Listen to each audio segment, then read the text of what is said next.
Hello friends, welcome to all of you on my channel Neri study.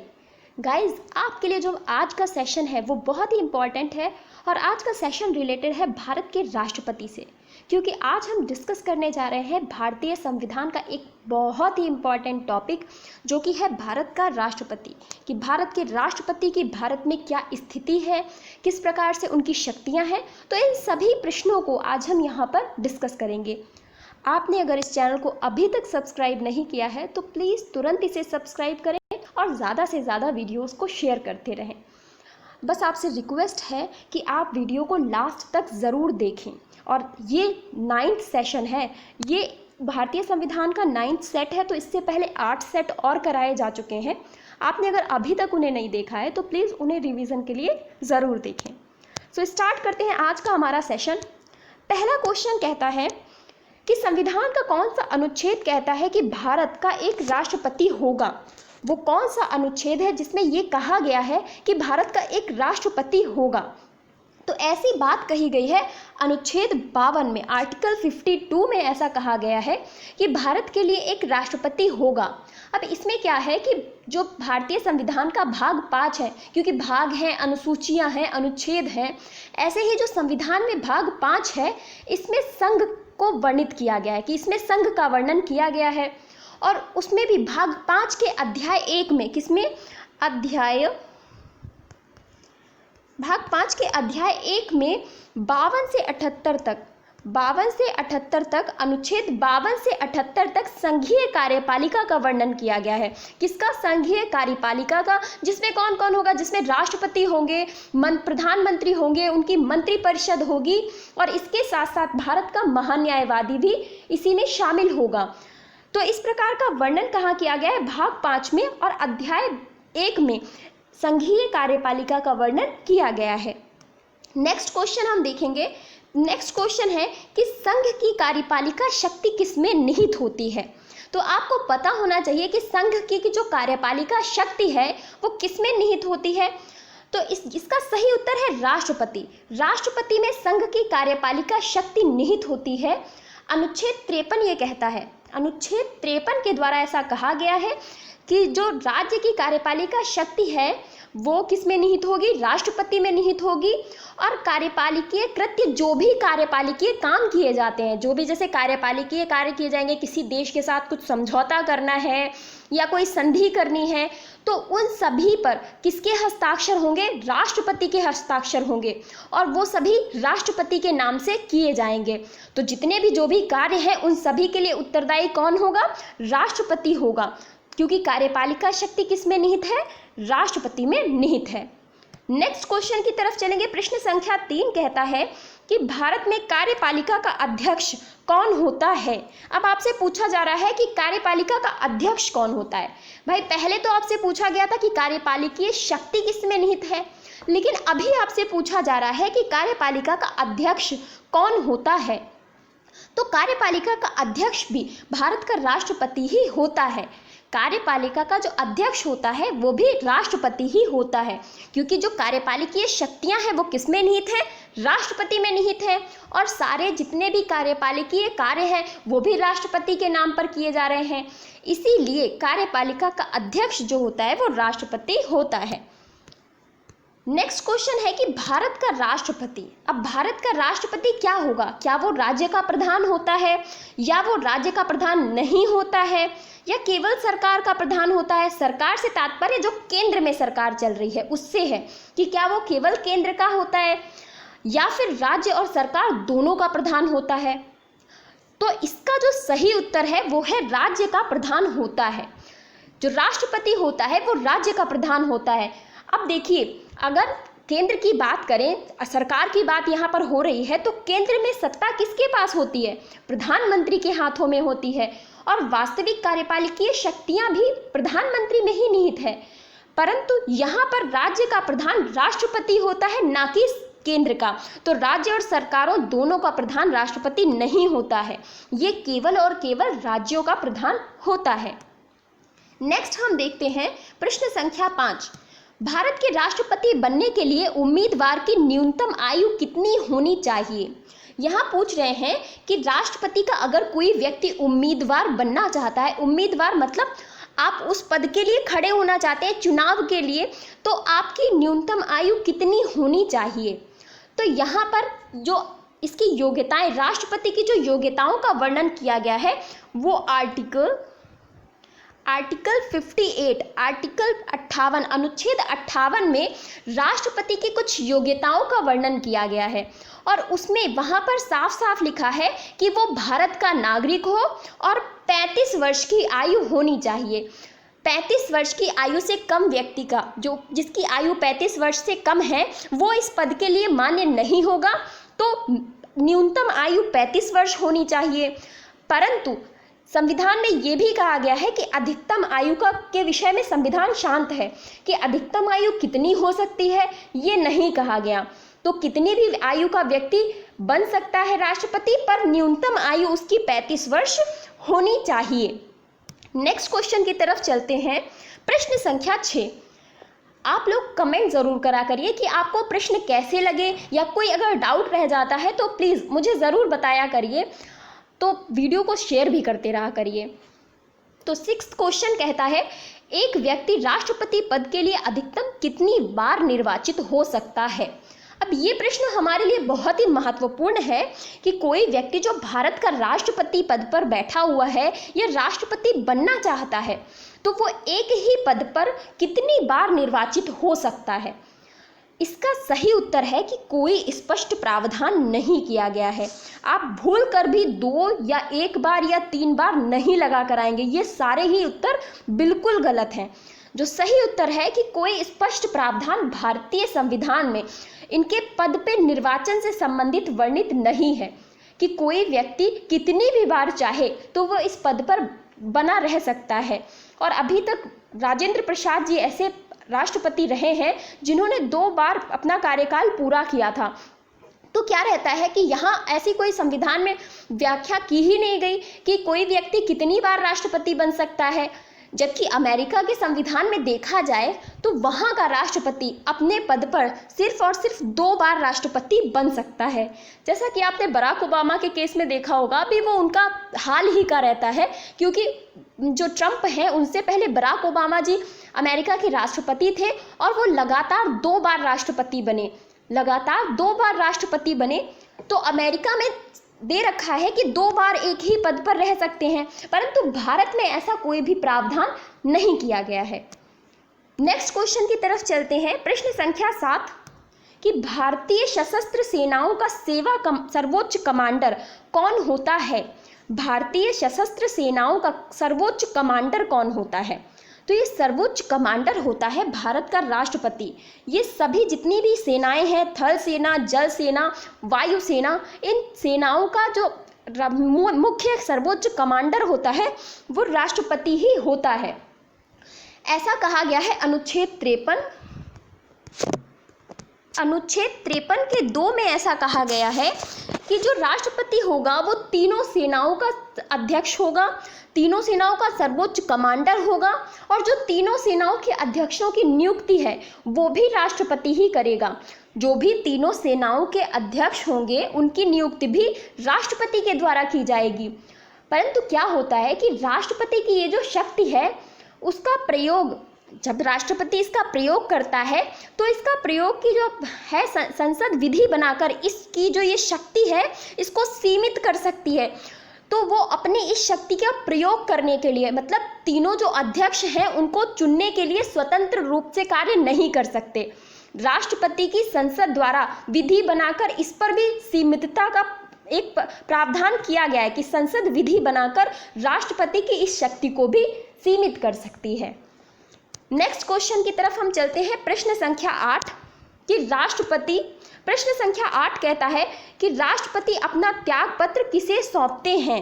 राष्ट्रपति अपना त्याग पत्र किसे सौंपते हैं। तो अगर हम राष्ट्रपति के कार्यकाल की बात करें तो अनुच्छेद 56 के अंतर्गत इनकी पदावधि, मतलब कितनी अवधि तक ये अपने पद पर रह सकते हैं, इसका वर्णन किया गया है। तो इनकी पदावधि जो है वो 5 वर्ष की है। 5 वर्ष का राष्ट्रपति का कार्यकाल होता है, 5 वर्ष का। पर राष्ट्रपति चाहे तो इससे पहले मतलब 5 वर्ष से पहले भी वो अपने पद से इस्तीफा दे सकता है। तो अगर ऐसा होगा या त्याग पत्र देने की कंडीशन आएगी तो राष्ट्रपति किसे त्याग पत्र देगा? तो राष्ट्रपति भारत के जो उपराष्ट्रपति होंगे उन्हें अपना त्याग पत्र सौंपेगा। तो ये ऐसा प्रावधान भारतीय संविधान में किया गया है कि राष्ट्रपति अपना त्याग पत्र उपराष्ट्रपति को देंगे। राष्ट्रपति को महाभियोग प्रक्रिया द्वारा भी हटाया जा सकता है, उसमें उसका भी संविधान में प्रावधान किया गया है अनुच्छेद 61 के तहत राष्ट्रपति पर महाभियोग। नेक्स्ट हम देखेंगे प्रश्न संख्या 9। प्रश्न संख्या 9 क्या कहता है? पहले आप कथन और कारण पढ़िए कि कथन कहता है कि रक्षा बलों का सर्वोच्च कमांडर राष्ट्रपति में निहित है। क्या ये सही है कि जो रक्षा बल है उनका सर्वोच्च कमांडर राष्ट्रपति होता है? तो जी हाँ, बिल्कुल राष्ट्रपति होता है। अब हम कारण पे अगर जाएं तो प्रधान सेनापति की हैसियत से राष्ट्रपति की जो शक्तियां हैं विधायी नियंत्रण से स्वतंत्र हैं। जो इसकी प्रधान सेनापति की हैसियत से जो शक्ति होती हैं, जैसे कि तीनों अध्यक्षों की नियुक्ति करना, इस प्रकार की जो इसकी शक्ति होती हैं, क्या वो विधायी नियंत्रण से स्वतंत्र है? विधायी नियंत्रण मतलब जहाँ पर विधि बनाई जाती है, जहाँ पर कानून बनाए जाते हैं, क्या ये इनसे स्वतंत्र है? तो ये बिल्कुल गलत है, क्योंकि मैंने बताया था ना अभी आपको कि राष्ट्रपति की जो तीनों अध्यक्षों को नियुक्त करने की शक्ति है, इस पर संसद विधि बनाकर इसको सीमित कर सकती है। तो फिर ये स्वतंत्र कहाँ हुआ? ये तो संसद इस पर विधि बना सकती है ना। तो इस दृष्टि से इसका जो उत्तर होगा वो होगा ए तो सही है परंतु बी बिल्कुल गलत है। ए सही है परंतु बी बिल्कुल गलत है, क्योंकि राष्ट्रपति रक्षा बलों का सर्वोच्च कमांडर या सर्वोच्च सेनापति जो होता है, सर्वोच्च कमांडर राष्ट्रपति होता है, परंतु प्रधान सेनापति की हैसियत से राष्ट्रपति की शक्तियां विधायी नियंत्रण से स्वतंत्र नहीं होती हैं। तो ये गलत हो गया और हमारा जो कथन है वो बिल्कुल सही हो गया। नेक्स्ट क्वेश्चन पर हम बात करेंगे प्रश्न संख्या 10। प्रश्न संख्या 10 कहता है कि भारत के राष्ट्रपति की शक्तियों के बारे में निम्न में से कौन सा एक सही नहीं है? राष्ट्रपति की यहाँ शक्तियों के बारे में आपसे पूछा जा रहा है कि कौन सा एक है जो सही नहीं है। नहीं शब्द पर जरूर ध्यान देना है कि सही नहीं है। तो राष्ट्रपति को सर्वोच्च न्यायालय की परामर्श को स्वीकार करना चाहिए। आपातकालीन शक्तियाँ, राज्यों में राष्ट्रपति शासन को आगे बढ़ाने की शक्ति, या राष्ट्रपति सर्वोच्च न्यायालय की परामर्श को स्वीकार अथवा अस्वीकार कर सकता है। तो ये कुछ शक्तियां दी गई हैं। तो अगर देखा जाए कि राष्ट्रपति को सर्वोच्च न्यायालय की परामर्श को स्वीकार करना चाहिए, ये बिल्कुल ही गलत है। ये कथन जो दिया गया है ये बिल्कुल गलत है, क्योंकि अगर हम अनुच्छेद 143 की बात करें, जहां पर ये कहा गया है कि सर्वोच्च न्यायालय से राष्ट्रपति परामर्श ले सकते हैं किसी भी मुद्दे पर, परंतु सर्वोच्च न्यायालय की इस परामर्श को मानने के लिए राष्ट्रपति बाध्य नहीं है। यदि वो चाहें तो इस परामर्श को मान सकते हैं, परंतु यदि वो नहीं चाहते तो इस परामर्श को वो अस्वीकार भी कर सकते हैं। तो ये नीचे दिया हुआ भी है कि राष्ट्रपति सर्वोच्च न्यायालय की जो परामर्श को स्वीकार अथवा अस्वीकार कर सकता है। अगर वो चाहे तो इसे माने, अन्यथा वो इसे अस्वीकार कर सकता है। तो ये अनुच्छेद हमारे लिए बहुत ही महत्वपूर्ण है। चलते हैं प्रश्न संख्या 11 की तरफ। प्रश्न संख्या 11 कहता है कि राष्ट्रपति देश के लिए वैसे हैं जैसे राज्य के प्रति। राष्ट्रपति देश के लिए वैसे ही हैं जैसे राज्य के प्रति। तो राष्ट्रपति से अगर हम राज्य के किसी ऐसे पर्सन की तुलना करना चाहें या ऐसे किसी पद की तुलना करना चाहें, तो वो कौन सा पद है जो राष्ट्रपति के पद के समान आपको लगता है राज्य में? क्या वो मुख्यमंत्री है, क्या वो लेफ्टिनेंट है, या वो राज्य मंत्री है, या वो राज्यपाल है? तो राज्यपाल इसका बिल्कुल सही उत्तर है, क्योंकि यदि हम देखें जिस प्रकार से संसद है, संसद के 3 भाग हैं, लोकसभा, राज्यसभा और राष्ट्रपति, उसी प्रकार से राज्यों में क्या है, विधानमंडल है, और उसी विधानमंडल के भाग हैं विधान परिषद, विधानसभा और राज्यपाल। तो जिस प्रकार से राज्यपाल की शक्तियां हैं उसी प्रकार से राष्ट्रपति की शक्तियां हैं। तो उनके समान कौन हुआ देश में राष्ट्रपति के समान? राज्यपाल देश में राष्ट्रपति के समान ही होता है। नेक्स्ट क्वेश्चन प्रश्न संख्या 12 कहता है कि भारतीय संविधान का निम्नलिखित में से कौन सा अनुच्छेद भारत के राष्ट्रपति में अध्यादेश जारी करने की शक्ति प्रदान करता है। भाई वो कौन सा अनुच्छेद है संविधान का जो राष्ट्रपति को अध्यादेश जारी करने की शक्ति प्रदान करता है। अब अध्यादेश क्या है कि आपको पता चलेगा अभी। अध्यादेश, पहले तो आप देखिए कि अध्यादेश जारी करने की शक्ति कौन से अनुच्छेद के तहत राष्ट्रपति के पास है, तो वो है अनुच्छेद 123। अनुच्छेद 123 के तहत राष्ट्रपति अध्यादेश जारी कर सकता है और राष्ट्रपति उस स्थिति में अध्यादेश जारी करेगा जब संसद के जो दोनों सत्र होते हैं, जो दोनों सदन होते हैं, वो सत्र में ना हो।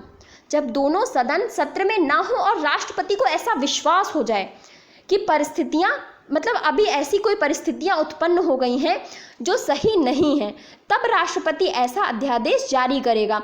तो उसमें अविलंब कार्यवाही आवश्यक, मतलब बिना देरी किए वो कार्यवाही करेंगे और एक अध्यादेश जारी करेंगे। इस प्रकार का यहाँ बताया गया है। परंतु यहाँ विश्वास से जो तात्पर्य है वो मतलब है केंद्रीय मंत्रिमंडल से।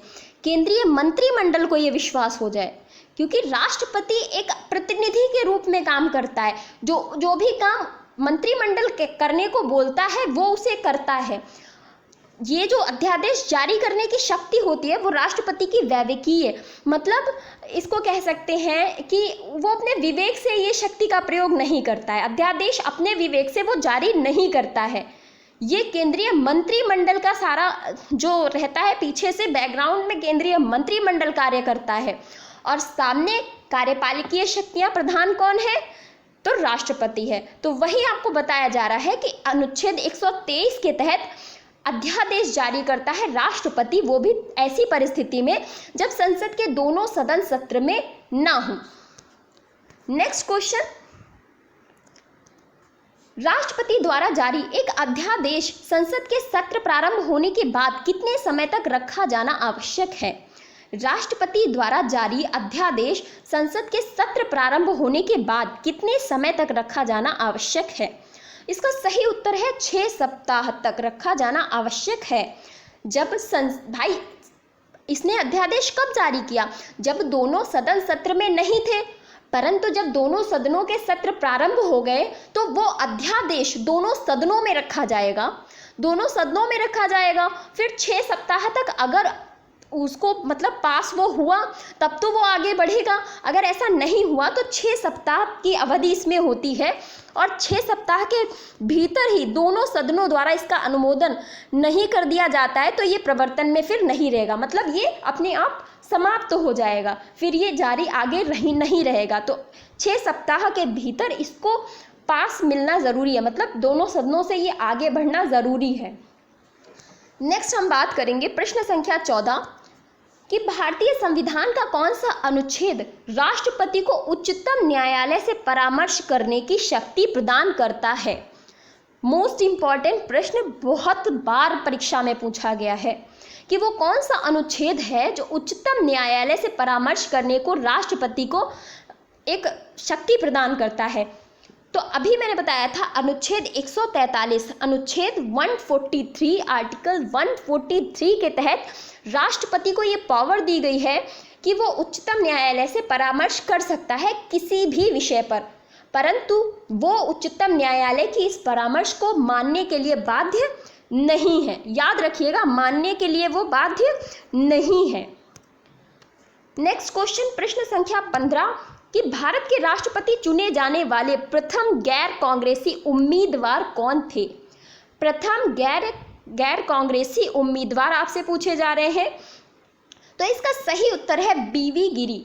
वीवी गिरी जी प्रथम गैर कांग्रेसी उम्मीदवार बने थे जो कि कांग्रेस से नहीं थे, ये कांग्रेस से नहीं थे। और इनकी बात करें तो ये पहले कार्यवाहक राष्ट्रपति भी बने, क्योंकि जब डॉक्टर जाकिर हुसैन की डेथ हुई थी, जब उनकी मृत्यु हुई थी 1969 की ये बात है, जब जाकिर हुसैन की अपने पद पर रहते हुए मृत्यु हुई, तब ये कार्यवाहक राष्ट्रपति बने। बीवी गिरी जी प्रथम कार्यवाहक राष्ट्रपति बने। और उसके बाद 24 अगस्त 1969 24 अगस्त 1969 से 1974 तक ये राष्ट्रपति पद पर बने रहे। ये उम्मीदवार के तौर पर खड़े हुए और उम्मीदवार के तौर पर खड़े होकर के ये राष्ट्रपति बने दूसरी बार। और इनके साथ हुआ था कि द्वितीय चक्र की जब गणना हुई मतगणना, उसके बाद ये राष्ट्रपति बन पाए। तो ऐसा भी पहली बार हुआ था कि किसी के लिए दोबारा जो दूसरी बार गणना करनी पड़ी मतों की, तब वो कोई राष्ट्रपति बन पाया। तो अगर हम इनकी बात करें तो ये पहले गैर कांग्रेसी उम्मीदवार बने थे और ये पहले कार्यवाहक राष्ट्रपति भी बने थे। नेक्स्ट क्वेश्चन पर बात करेंगे, प्रश्न संख्या 16 कि भारत के निम्नलिखित में से किस मुख्य न्यायाधीश ने कुछ समय तक भारत के राष्ट्रपति के रूप में कार्य किया? वो कौन सा मुख्य न्यायाधीश है? मुख्य न्यायाधीश मतलब सर्वोच्च न्यायालय का जो न्यायाधीश है, मुख्य न्यायाधीश, उनकी बात हो रही है कि वो कौन से मुख्य न्यायाधीश हैं जिन्होंने कुछ समय तक भारत के राष्ट्रपति के रूप में काम किया था।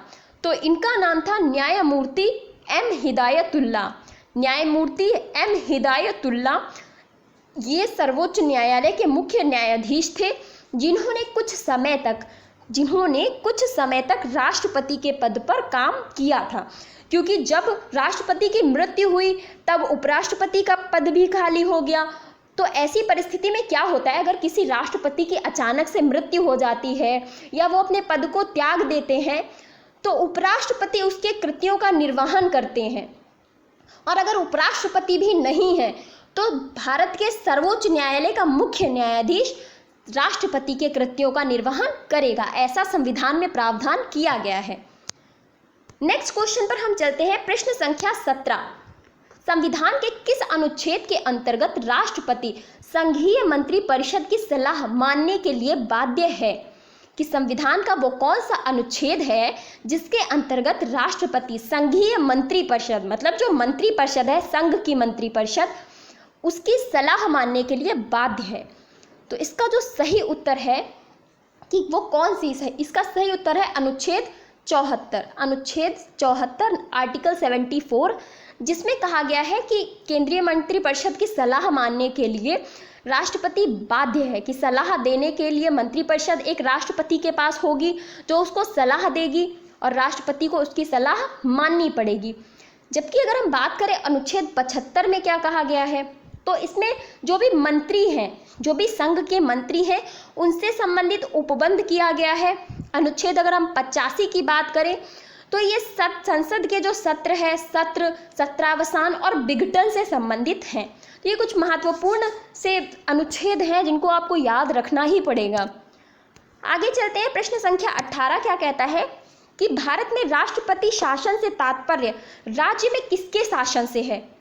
कि अगर किसी राज्य में राष्ट्रपति शासन लगाया जाता है तो फिर राज्य में कौन शासन करेगा, राज्य में किसका शासन चलेगा? तो राज्य में फिर चलता है राज्य के राज्यपाल का शासन। भाई आपने कई जगह सुना होगा कि अभी हाल ही में जम्मू कश्मीर में लगा रहा था काफ़ी समय तक राष्ट्रपति शासन चल रहा है। तो वहाँ पर फिर शासन कौन कर रहा था? तो वहाँ पर शासन कर रहे थे राज्यपाल। वहाँ पर राज्यपाल जो थे वो शासन कर रहे थे, जिसे राष्ट्रपति शासन कहा जाता है। तो इसमें भी क्या है कि 356 राष्ट्रपति शासन के लिए अनुच्छेद 356 में प्रावधान किया गया है, जिसमें कहा गया है कि मतलब इसमें स्वीकृति 2 माह में आवश्यक है इसकी, और 6 माह से अधिक समय तक अगर देखा जाए, और उसमें भी मतलब मैक्सिमम 3 वर्ष तक कुछ होता है कि 3 वर्ष से ज़्यादा किसी भी देश में, किसी भी राज्य में अभी तक राष्ट्रपति शासन नहीं लगाया गया है, तो 3 वर्ष से ज़्यादा इसे नहीं लगाया जा सकता। और 6 माह की अवधि अगर पूरी हो गई है तो फिर अगर इसे आगे बढ़ाना है तो फिर आगे 6 माह करके बढ़ाया जाएगा, और अगर 6 माह के बाद इसे नहीं बढ़ाया गया तो ये फिर समाप्त हो जाएगा। नेक्स्ट हम चलते हैं प्रश्न संख्या 19 की तरफ कि अगर भारत के राष्ट्रपति के चुनाव में कोई विवाद आता है तो इस विवाद को कहाँ सौंपा जाएगा? कि अगर राष्ट्रपति का चुनाव हो रहा है, कोई विवाद आ गया सामने, तो इस विवाद का निपटारा कौन करेगा, कौन उस विवाद को देखेगा? तो उस विवाद को देखेंगे भारत के सुप्रीम कोर्ट, वो भारत के सुप्रीम कोर्ट के पास भेजा जाएगा और फिर वहाँ उसका निर्णय किया जाएगा। नेक्स्ट क्वेश्चन, प्रश्न संख्या 20, एक सांसद अथवा विधानसभा का सदस्य निर्वाचित राष्ट्रपति निर्वाचित हो सकता है, परंतु एक सांसद अथवा विधानसभा का कोई सदस्य है वो राष्ट्रपति निर्वाचित हो सकता है, पर कंडीशंस क्या है कि कौन सी वो परिस्थिति होंगी उत्पन्न अगर एक कोई सांसद है या कोई विधानसभा का सदस्य है वो राष्ट्रपति पद के लिए अपना आवेदन भरता है। तो क्या होगा कि चुनाव लड़ने से पूर्व उसे अपनी सदस्यता से त्यागपत्र देना होगा, क्या ऐसा करना होगा, या फिर वह अपने निर्वाचन से 6 माह के अंदर अपनी सदस्यता छोड़नी होगी कि उसे मतलब जब वो निर्वाचन का पर्चा भर देता है फिर 6 माह के अंदर अपनी सदस्यता छोड़नी होगी, या निर्वाचित होने के तुरंत बाद अपनी सदस्यता छोड़नी होगी, या फिर एक सांसद चुनाव लड़ सकता है परंतु विधानसभा का सदस्य नहीं, क्या ऐसा भी कुछ है? तो ऐसा कुछ नहीं है। इसका सही उत्तर है कि निर्वाचित होने के तुरंत बाद उसे अपनी सदस्यता छोड़नी होगी।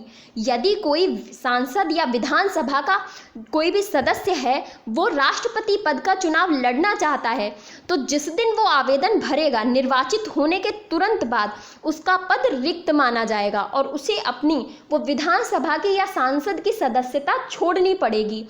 ऐसा प्रावधान भारतीय संविधान में किया गया है। नेक्स्ट चलते हैं प्रश्न संख्या 21 की तरफ। प्रश्न संख्या 21 कहता है कि भारतीय संविधान के निम्न में से किस संशोधन द्वारा राष्ट्रपति को कोई भी मामला मंत्रिपरिषद द्वारा पुनर्विचार किए जाने के लिए वापस भेजने का अधिकार है? कि भारतीय संविधान में निम्न में से किस संशोधन द्वारा राष्ट्रपति को कोई भी मामला मंत्रिपरिषद द्वारा पुनर्विचार किए जाने के लिए वापस भेजने का अधिकार है? तो ऐसा वो कौन सा अनुच्छेद है जिसके तहत राष्ट्रपति के पास ये अधिकार है? तो वो मतलब कह रहे हैं कि वो कौन सा संविधान संशोधन किया गया था जिसमें राष्ट्रपति को ये शक्ति दे दी गई थी? तो इसमें अनुच्छेद 44वां जो 44वां संविधान संशोधन है, 44वां संविधान संशोधन 1978 के तहत अनुच्छेद 74 में एक संशोधन किया गया और उसमें क्या किया गया कि उसमें कहा गया कि एक बार पुनर्विचार मतलब करने के लिए भेज सकता है, राष्ट्रपति एक बार पुनर्विचार करने के लिए भेज सकता है, परंतु अगर मंत्रिपरिषद फिर से उसे पारित कर दे तो वो उनकी सलाह मानने के लिए बाध्य होगा। क्या होगा? तो वो उनकी सलाह मानने के लिए बाध्य होगा, क्योंकि यहाँ पर बाध्यता बताई गई है कि अगर उसने पुनर्विचार के लिए एक बार तो भेज दिया राष्ट्रपति ने, पर वो बार बार ऐसा नहीं कर सकता है। अगली बार अगर फिर से उन्होंने पास करके कोई भी बिल हुआ या कुछ भी राष्ट्रपति के पास भेजा तो राष्ट्रपति फिर उनकी सलाह मानने के लिए बाध्य होंगे।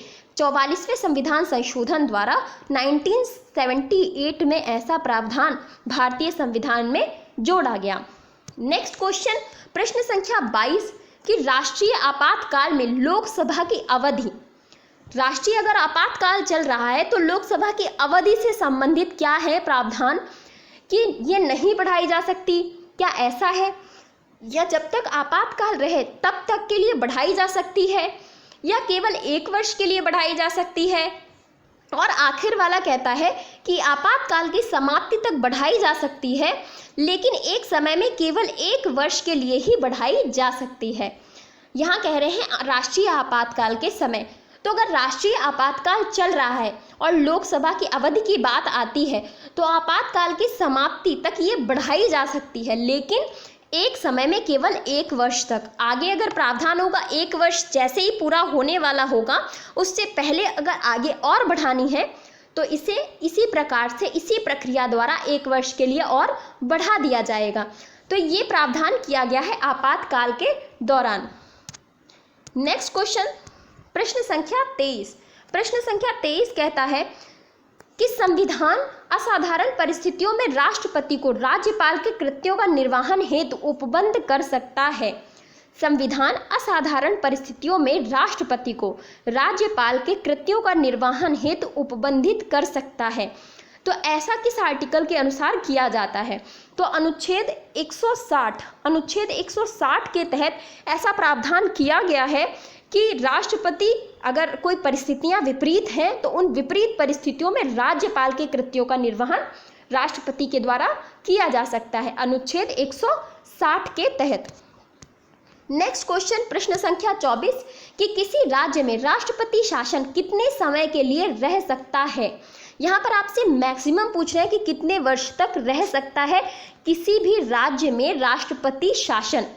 तो राष्ट्रपति शासन की अगर हम बात करें तो अभी तक 3 वर्ष तक का सबसे लंबा राष्ट्रपति शासन चला है। तो इसके आधार पर हम कहते हैं कि राष्ट्रपति शासन 3 वर्ष समय तक के लिए रह सकता है। नेक्स्ट क्वेश्चन, प्रश्न संख्या 25, और ये आज का लास्ट क्वेश्चन है। राष्ट्रपति के लिए एक सेकंड पार्ट और लेकर के आऊंगी, उसमें हम राष्ट्रपति की शक्तियों से संबंधित कुछ प्रश्नों पर चर्चा करेंगे। तो ये है आज का हमारा लास्ट क्वेश्चन कि राष्ट्रपति चुनाव के लिए प्रस्तावक एवं अनुमोदक की संख्या कितनी होती है? प्रस्तावक और अनुमोदक की यहाँ पर संख्या पूछी जा रही है कि राष्ट्रपति चुनाव के लिए प्रस्तावक और अनुमोदक की संख्या कितनी होती है?